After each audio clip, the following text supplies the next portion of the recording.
ज़रताज गुल वज़ीर साहब, ऐसा लगता है कि पाकिस्तान में हुकूमत और अपोजिशन की सियासी मुहाजराई इतनी इंतहा तक पहुँच चुकी है कि अब एक दूसरे की ज़िंदगी की परवाह भी नहीं की जा रही। और ये गिलगित बल्तिस्तान में भी धरना चल रहा है, पीपल्स पार्टी ने गिलगित में धरना दिया हुआ, तो वहाँ का जो मैच है उसके एम्पायर को भी ये नहीं तस्लीम कर रहे उसके फ़ैसले को। तो आपको नहीं लगता कि अगर ये सूरत हाल बरकरार रही तो आपकी जो सियासी लड़ाई है उसकी वजह से लोगों का बहुत नुकसान होगा? अच्छा देखिए मेरे साहब, सबसे पहली बात तो ये कि ये डिफ़ाइन कर लें कि आप किसके हक की जंग लड़ रहे हैं। अगर आप आवाम के हकूक़ की जंग लड़ रहे हैं ना, तो आपने 35 साल हुकूमत की, आपने उसके लिए में भूख अफलास और गुर्बत और कर्ज़ों के अलावा तो आपने कुछ नहीं किया। आप अभी भी जो हकूक़ की जंग लड़ रहे हैं आवाम के कंधे पे रखें, तो आपका बयानिया क्या है? एंटी पाकिस्तान, कि पाकिस्तान के इदारों को मिलाइन करना है, पाकिस्तान के इदारों को मुतनाज़ा करना है, जुडिशरी को आपने गालियाँ देनी है, एंटी पाकिस्तान बयानियों को आप लेकर चल रहे हैं। तो ये तो आवाम के हकूक़ की जंग नहीं है। 70,000 लोगों ने जो यहाँ पे कुर्बानियाँ दी हैं, मेरा ख्याल है आप तो उनका मजाक उड़ाते हैं। सेकंड बात ये कि आपकी कोशिश है कि आपको NRO मिल जाए, NRO आपको मिलता नहीं है। बंद दरवाज़ों के पीछे जो आपकी मीटिंग्स थी वहाँ से आपको कुछ मिला नहीं, वहाँ से आपको टका सा जवाब मिल गया। आगे से आप क्या कह रहे हैं? आप कह रहे हैं कि मुंतखब हुकूमत को घर भेज दो, फिर हमसे एस्टेब्लिशमेंट बातचीत कर दें। यानी ख्वाहिशात जो है वो ज़बान ज़दे आम जलसों के अंदर आ गई हैं। तो ये तो आवाम के हकूक़ की जंग नहीं है, बेसिकली अपने करप्शन की जंग है, अपने बयानिए की जंग है, एंटी पाकिस्तान बयानिए की जंग है। सेलेक्टेड करके इस कदर शर्मिंदा हुए कि PMLN के तो कुछ कैंडिडेट को एक वोट मिला। कह रहे थे ना, एक वोट एक आवाज़, मरियम नवाज। तो बेचारा एक कैंडिडेट रो रहा था गिलगित बल्तिस्तान में, उसको एक वोट मिला। ये वोट मांगने गए थे, जलसे वहां पे किए जहां पे कैंडिडेट ही खड़ा नहीं था। भाई आप वोट मांग रही हैं लेकिन वहां पे आपका कैंडिडेट तो हो, तो आपके तो टिकट लेने को कोई तैयार नहीं था। जहां तक आपने बिलावल भुट्टो जरदारी की बात की, देखिए मैं उनके दुख में बराबर की शरीक हूँ। अल्लाह ताला उनको सब्र जमील अता फरमाए। क्या हुआ? हाँ जी, क्या हुआ? क्योंकि देखिए जो भुट्टो के फलसफे को जरदारी साहब ने नुकसान पहुंचाया, ये उससे भी 2 कदम आगे निकल गए। अब ये बैठ गए हैं गिलगित बल्तिस्तान में कि मैं धरना दूंगा, इलेक्शन को तस्लीम नहीं करूंगा। 2 रास्ते हैं, या तो ये साल वहीं पर बैठे रहें ताकि सिंध से इनकी आंखें चुभ जाएं, इनसे कोई सवाल ना कर सके। क्योंकि पिछले दिनों भी जब कराची सारा का सारा उबल रहा था, गटर नाले सारे के सारे उबल पड़े थे, लोगों में ताफुन फैला हुआ था, बदबू फैली हुई थी, लोग मर रहे थे, बारिश में पूरा कराची डूबा हुआ था, तब ये लाहौर में बैठ के प्रेस कॉन्फ्रेंस करते थे, तब छुप गए थे।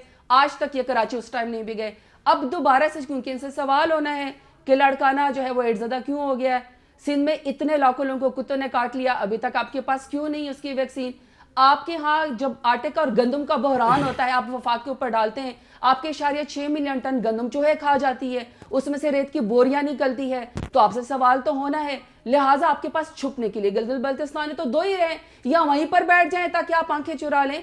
12 साल से आपकी कंजर्वेटिव हुकूमत है, आप कहते हैं हम आवाम के लिए, यहाँ पे आवाम कहाँ खड़ी है? आवाम तो आपसे सवाल करती है, आवाम आपसे सवाल करती है कि जिस टाइम हमारे ऊपर मुसीबत होती है उस टाइम तो आप हमें छोड़ के भाग जाते हैं, खुद साख्ता जिला वतनी इख्तियार कर लेते हैं। उस वक्त तो नोटों के बैग लेकर आप दुबई चले जाते हैं, आपकी मीटिंग सबसे एक्सपेंसिव पूरी जो है वो जाके दुबई में होती है।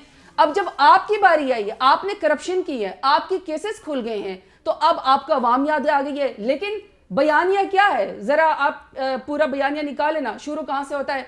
बलूचिस्तान की हुकूमत गिराई गई, वो तो जरदारी साहब ने कहा हमारा क्रेडिट है।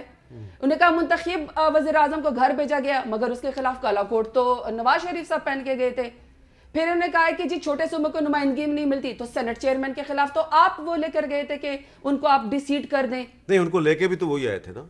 बात ये कि जब आपके वो बन साथ गए मिलके, ना, चेयरमैन तो बन गए ना, आपके साथ मिलके, तो छोटे सूबे की बात कर रही हूं, तो लिहाजा आपका बयान या पाकिस्तान के बयान, अच्छा लास्ट बात, पाकिस्तान के अवाम आपका बयानिया आपको बुरी तरीके से गिलगित बल्तिस्तान में रिजेक्ट कर चुके हैं। आपको इन्होंने कहा ना कि जी ये फाइनल राउंड है, जावेद लतीफ साहब ने फरमाया, तो फाइनल राउंड तो उन्होंने खुद कहा था कि गिलगित बल्तिस्तान इनको 2 सीटें मिली हैं, उनको 3 सीटें मिली हैं, तो रिजेक्ट तो ना हुआ। नहीं सुन लेना, गिलगित बल्तिस्तान का तो उन्होंने कहा था अवामी रेफरेंडम होगा, तो रेफरेंडम तो उनके मुंह पे आ गया। अच्छा, आपको तो वोट नहीं मिला।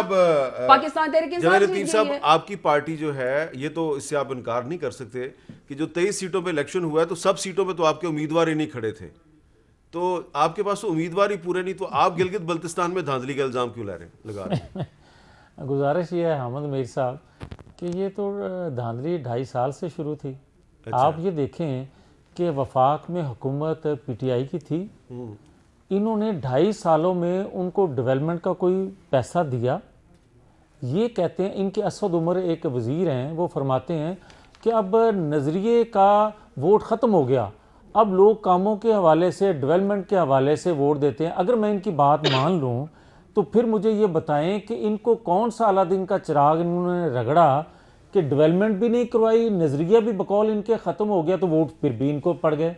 फिर मुझे ये बताएं कि जब ये खुद जाते हैं तो एक सीट नहीं हासिल करते। और मुझे ये बता दे कोई कि ना तो इन्होंने गिलगित बल्तिस्तान में 2.5 सालों में कोई डेवलपमेंट करवाई, और ना पाकिस्तान में इनके कोई करतूत इतने अच्छे थे कि उसको देखते हुए कोई इनको क्या वोट ये दे दुरुस्त देता। नहीं है कि गिलगित बल्तिस्तान में पीपल्स पार्टी और मुस्लिम लीग नून और JUI आपके वोट तकसीम हो गए एक दूसरे में, और इनको 9 सीटें मिल गई?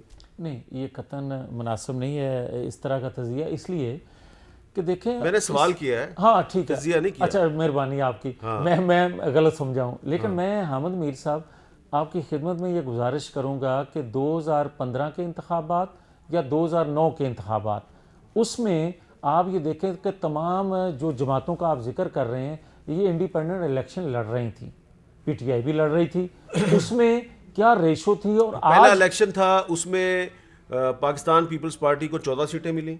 दूसरे इलेक्शन में मुस्लिम लीग नून जो है उसको 16 सीटें मिली, क्योंकि इस्लामाबाद में आपकी हुकूमत थी, तो जिसकी यहाँ हुकूमत होती है उसकी वहाँ हुकूमत बनती है। अच्छा, अगर मैं ये बात आपकी मान लूँ, और ये भी बहुत से लोग एनालिसिस करते हैं कि जिसकी वफाक में हुकूमत होती है गिलगित बल्तिस्तान या मुजफ्फराबाद में, उसी नहीं, की मुजफ्फराबाद में ऐसा नहीं होता कभी भी।